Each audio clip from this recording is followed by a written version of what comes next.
Daily star, প্রথম আলো এগুলো নিয়ে কিছু কথা বলি। এই যে ইলিয়াস হোসেন, সাংবাদিক ইলিয়াস হোসেন, তারপরে পিনাকি ভাই, এদের সব কথাকে আপনারা সিরিয়াসলি নেবেন না। কিছু কিছু জিনিস আছে, আগে নিজে ব্রেন ইউজ করবেন, বিভিন্ন মানে আশেপাশে জিনিসগুলো নিয়ে অ্যানালাইসিস করবেন। হুট করে তারা কিছু একটা বললো, ঝাঁপায় পড়বেন, এদের ন্যারেটিভে আপনি আসতে মাথা মানে ফ্রেশ মানে ওয়াশ করে ফেলালেন, এরপরে বললেন যে না আসলে সে তারা মতো ঠিক আছে না। কিছু কিছু জিনিস চিন্তা করবেন যে আসলে কোন দিকে থেকে কোন দিকে যাইতেছে।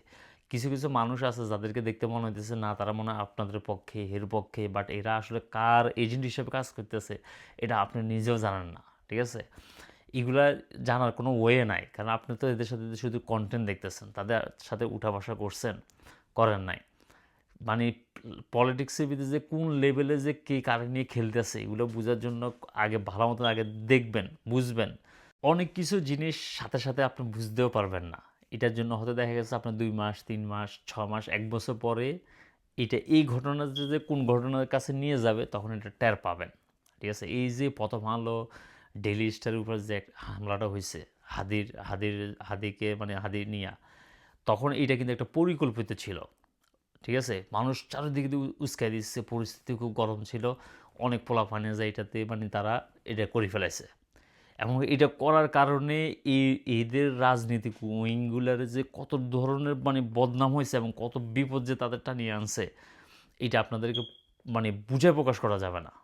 প্রথম আলো, ডেইলি স্টার, তারপরে বাংলাদেশে কিছু কিছু নিউজ পেপার আছে, এইগুলা কন্ট্রোল স্বয়ং বাংলাদেশেও হয় না, এগুলা বাইরের চলে গেছে। ঠিক আছে, আর এরা হচ্ছে বড় বড় মানে এজেন্টরা এদের সাথে কানেক্টেড। আপনি এদের উপর যদি কখন কোনো কিছু করেন, এগুলো ইন্টারন্যাশনাল পর্যায়ে থেকে চাপ আসে। ঠিক আছে? আসবে 100%। আর আপনি এইসব কেন করবেন? এত এক্সট্রিমিজম কেন করবেন? এখানে আপনার একটা বাংলাদেশ, এখানে আপনার হিন্দু, মানে বৌদ্ধ, খ্রিস্টান, বিলিভার, নন বিলিভার, যারা আল্লাহকে মানে, আল্লাহকে মানে না, যারা মানে মানা, হুজুর, সবার একটা দেশ। এখানে সবার রাইট আছে। কেউ কারো তো ফোর্স করা তো ভাই দরকার নাই। আপনি কেন ফোর্স করবেন? আজকে আপনি ধরেন আপনি একটা মাযহাব পালন করতেছেন, আপনি মুসলিম, আপনি এইভাবে পড়তেছেন। আরেকজন আসে আপনার এটা পছন্দ হয় না। সে বলবে যে, "বেটা তুই এভাবে পড়তেছিস কেলে? এভাবে পড়।" সে আপনার উপর তার তার যে চিন্তাধারা এটা আপনার উপর চাপাই দিতে চাইবেন। তা আপনি কেন আরেকজনের উপর চাপাই দিবেন? সবার স্বাধীনতা আছে। দেশ তো সবার। সো আপনি একজনের উপর একজন করে মানে খবরদারি করে এটার রাইট তো আপনার না। এটা রাষ্ট্রের রাইট আছে। রাষ্ট্র চিন্তা করবে কি মানে কাকে কিভাবে কি প্রোটেকশন দিবে। কেউ অন্যায় করলে আপনার রাষ্ট্র এটা এটা দেখবে। কেউ মানে ভালো কাজ করলে এটা রাষ্ট্র দেখবে। সবকিছু আপনি নিজের হাতে কেন নেবেন? সবাই যদি নিজের হাতে নেয় তাহলে দেশও শেষ হয়ে যাবে। একজন একজন শেষ করে দিয়ে দেশ মানে এটা খুব খারাপ অবস্থার দিকে চলে যাবে। ডেইলি স্টার, প্রথম আলো, আপনি যদি মনে করেন না এরা মানে আপনার এভাবে এইসব বস্তুনিষ্ঠ নিউজ করতেছে না, খারাপ নিউজ করতেছে, অন্য নিউজ করতেছে, তাহলে আপনি ভাই একটা সেটআপ করে দেন। আপনি এমন একটা তাদের চেয়ে আরও ভালো একটা সেটআপ করেন, যেইটা আপনি তারা যে কালচারাল ফাইটটা দিতেছে, ওইটার ব্যাক ফাইট করবেন আপনি। ফাইট ব্যাক করবেন আপনি আপনার প্রতিষ্ঠান দিয়া, আপনার লেখনীর মাধ্যমে, আপনার মানে বিজনেসের মাধ্যমে আপনি করেন। আপনার মানা করছে কে? এটা তো স্বাধীন দেশ। আপনি এটাকে বানান। দেখেন আপনারটা মানুষ খায় কিনা। এদের যে স্ট্যান্ডার্ড যেটা আছে এটা আপনি তো ফালাই দিতে পারবেন না। আর ইন্টারন্যাশনাল যত অর্গানাইজেশনগুলো আছে, যত এজেন্সিগুলো আছে, তারা এদেরকে বরাত দিয়া তারা মানে রেফারেন্স দিয়ে এরা মানে রিপোর্ট করতেছে যে এই মিডিয়াতে আসছে, ওই মিডিয়াতে আসছে। কখনো দেখছেন মানে ইন্টারন্যাশনাল কোনো নিউজ চ্যানেল বলতে যে নয়া দিগন্তে এটা লেখছে অথবা আমার দেশ এটা লেখছে না। এই নিউজ পেপারগুলো এখনও ওই পর্যায়ে যায় না। এখন এই যে ইলিয়াস পিনাকিরা যে বলতেছে যে এখানে তাদের মানে প্রতিষ্ঠা বার্ষিকী ইয়াতে মানে কেন যাওয়া হয়েছে, কেন মানে জামাতের লোকেরা গেছে, এনসিপির লোকেরা গেছে, তারপর সুশীল সমাজের লোকেরা গেছে।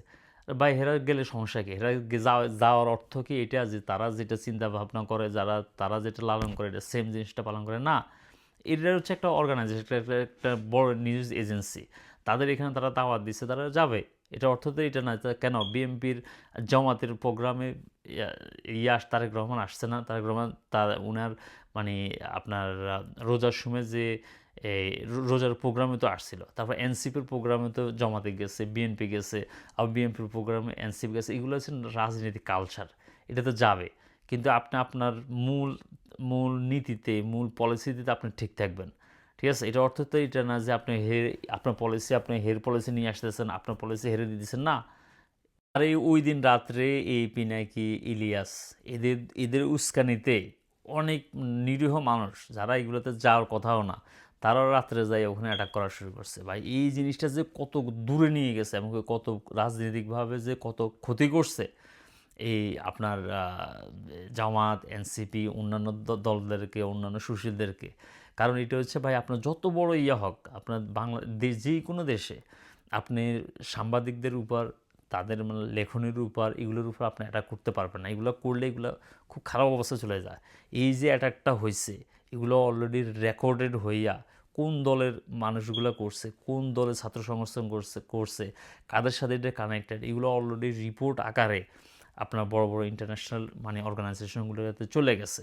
আর এইগুলো একটা ব্যাড পাবলিসিটি হবে, যেটা এই সংগঠনগুলোকে, এই রাজনৈতিক দলগুলোকে আরও অন্তত 5 বছর পিছনে ফিরে নিয়ে গেছে।